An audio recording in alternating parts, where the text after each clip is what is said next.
नमस्कार, मी आहे डॉक्टर वरुण खरे आणि तुम्ही बघत आहात आयुर्वेद ब्रॉडकास्ट चॅनल। मागील व्हिडिओमध्ये आपण वात विकृती, त्याची लक्षणं, त्यामुळे शरीरात होणारे बिघाड आणि त्याची चिकित्सा ह्याबद्दल थोडी माहिती घेतली। आजच्या व्हिडिओमध्ये आपण पित्त विकृत झाल्यामुळे शरीरामध्ये काय होतं आणि त्याची चिकित्सा किंवा त्याचे उपाय काय केले जाऊ शकतात ह्याबद्दल माहिती घेऊयात। आयुर्वेदानुसार पित्ताचे गुण सांगताना पित्तम सस्नेह तीक्ष्णोष्णम लघु विश्रम सरम द्रवम असं सांगितलेलं आहे। त्यामुळे पित्त जेव्हा विकृत होतं किंवा पित्त अति प्रमाणामध्ये शरीरात वाढतं त्यावेळेला आपल्याला भरपूर प्रमाणात घाम येणं, अंगाला दुर्गंधी किंवा घामाला दुर्गंधी येणं, खूप उष्णता फील होणं, मळमळ, जळजळ, छातीमध्ये दाह फील होणं ह्या प्रकारची लक्षणं दिसतात। त्याचबरोबर तळपायाला गरम फील होणं, तळ हातांना गरम फील होणं, डोळ्याची आग होणं हे पित्त विकृत झाल्याचं एक प्रमुख लक्षण असतं। याचसह आयुर्वेदामध्ये रक्तपित्त हा देखील एक आजार म्हणून वर्णन केलेला आहे। ह्यामध्ये वाढलेलं पित्त हे रक्तामध्ये मिसळून रक्त देखील विदाही बनवतं, ज्यामुळे आपल्याला नाकातून पित्त वाहणं, युरिन वाटे किंवा शौचा वाटे पित्त आणि रक्त हे बाहेर पडणं अशी काही लक्षणं दिसतात।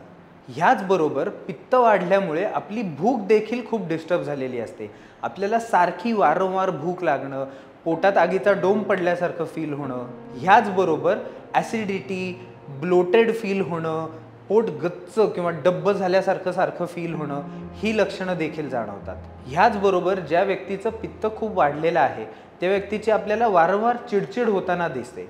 थोडं देखील मनाच्या विरुद्ध काही झालं तरी त्या माणसाचा पारा लगेच चढतो आणि शॉर्ट टेम्पर्डनेस हे आपल्याला त्या व्यक्तीमध्ये बघायला मिळतं।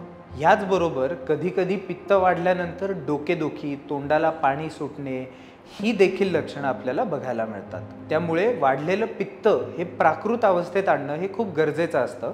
त्यासाठी आयुर्वेदामध्ये काही उपाय दिलेले आहेत। पित्त कमी होण्यासाठी तुमच्या आहारामध्ये मधुर रस ह्याचा भरपूर प्रमाणात सेवन करणं किंवा कषाय रस आणि तिक्त रस म्हणजे कडू आणि तुरट ह्या पदार्थांचा तसेच गोड पदार्थांचा तुमच्या आहारामध्ये समावेश करणं हे खूप महत्त्वाचं आहे।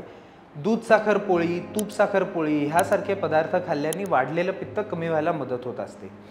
तसेच साधं गाईचं घरचं तूप किंवा शुद्ध तूप हे तुम्ही रोज खडी साखरेबरोबर खायला लागलात तर तुमचं पित्त हे कंट्रोलमध्ये राहतं। आवळा हा एक खूप चांगला पदार्थ आहे पित्त कंट्रोलमध्ये ठेवण्यासाठी। त्यामुळे रोज सकाळी एक आवळा किंवा मोरावळा ह्याचं सेवन केलं तर तुमचं पित्त नेहमीच बॅलन्स राहतं। याबरोबर पित्तामुळे जर का तुमचं रक्त हे देखील दुष्ट झालं असेल तर दुर्वांचं नाकामध्ये नस्य करणं, दुर्वा घृत बनवून त्याचं तळपायाला अभ्यंग म्हणजे मसाज करणं किंवा एरंड तेल तळपायाला लावणं ह्यांनी वाढलेलं पित्त कमी व्हायला किंवा वाढलेली उष्णता कमी व्हायला मदत होत असते। ह्याचबरोबर स्किनला रॅश येणं, खूप खाज सुटणं, शीतपित्त म्हणजे ज्याला अर्टिकेरिया म्हणतात किंवा हातावर, पायावरती, स्किनवरती चकंदळ उठणं हे देखील विकृत पित्तामुळे होत असतं। विकृत झालेले पित्त कमी करण्यासाठी आयुर्वेदामध्ये विरेचन ही एक खूप सुंदर चिकित्सा सांगून ठेवलेली आहे। ह्यामध्ये विविध प्रकारची औषधी द्रव्यांचं सेवन करून जुलाब केले जातात, ज्यामुळे वाढलेलं पित्त कमी होण्यास मदत होते। तसेच पित्ताबरोबर जर का रक्त देखील दूषित झालेलं असेल तर रक्तमोक्षण म्हणजे ब्लड लेटिंग ज्याला म्हणतात त्या प्रकारच्या चिकित्सेचा देखील वापर केला जातो।